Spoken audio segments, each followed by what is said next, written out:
जळगाव जामोद तालुक्यातील आंदोलक शहीद विनोद पवार यांच्या जलसमाधी प्रकरणात पोलीस प्रशासनच जबाबदार असल्याचा आरोप शेतकरी नेते रविकांत तुपकर यांनी केला आहे। पवार कुटुंबियांना भेटून त्यांनी सांत्वन व्यक्त करत प्रशासनावर गंभीर प्रश्न उपस्थित केले। जळगाव जामोद तालुक्यातील आडोड येथे 15 ऑगस्टला झालेल्या आंदोलनाने अनपेक्षित वळण घेतले। आंदोलनादरम्यान शेतकरी विनोद पवार यांनी जलसमाधी घेतली आणि यातूनच स्थानिक जनतेत तीव्र असंतोष पसरला। साधारणतः आंदोलनाच्या आधी पोलीस प्रशासन आंदोलकांशी संवाद साधते, त्यांना समजूत घालण्याचा प्रयत्न करते आणि परिस्थिती हाताबाहेर जाऊ नये यासाठी प्रतिबंधात्मक कारवाई करते। मात्र या आंदोलनात तसे काही झाले नसल्याचा आरोप शेतकरी नेते रविकांत तुपकर यांनी केला आहे। रविकांत तुपकर यांनी गौलखेड गावात शहीद विनोद पवार यांच्या कुटुंबियांशी सांत्वनपर भेट घेतली। यावेळी बोलताना त्यांनी प्रशासनावर थेट निशाणा साधला। आंदोलन सुरू असताना योग्य पावले उचलली असती तर ही घटना टाळता आली असती, असा त्यांचा ठाम दावा आहे। दरम्यान या घटनेने स्थानिक पातळीवर संतापाची लाट उसळली आहे। पवार कुटुंबीय दुःखात बुडालेले असताना शेतकरी संघटनांतर्फे सरकारकडे ठोस कारवाईची मागणी केली जात आहे।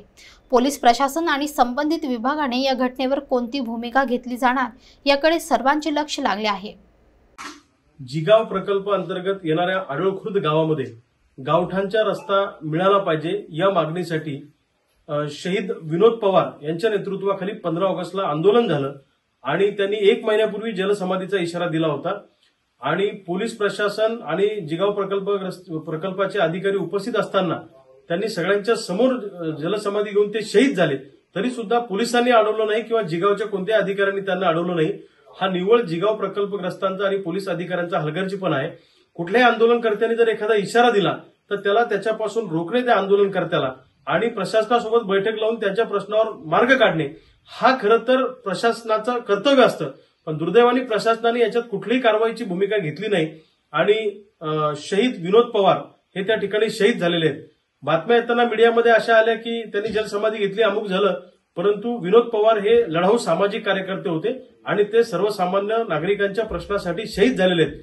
आमची सरकारकडे मागणी आहे, एक तर त्यांच्या दोन्ही मुलांच्या नोकरीची व्यवस्था राज्य सरकारने केली पाहिजे, विनोद पवार यांना शहीदाचा दर्जा दिला पाहिजे आणि या विनोद पवार यांच्या कुटुंबाची आर्थिक व्यवस्था पुढच्या चरितार्थासाठी केली पाहिजे आणि जे अधिकारी जिगाव प्रकल्पाचे अधिकारी आहेत आणि पोलीस अधिकारी आहेत त्यांच्यावर नोकरीतून डिसमिस करण्याची कारवाई झाली पाहिजे अशी आमची मागणी आहे।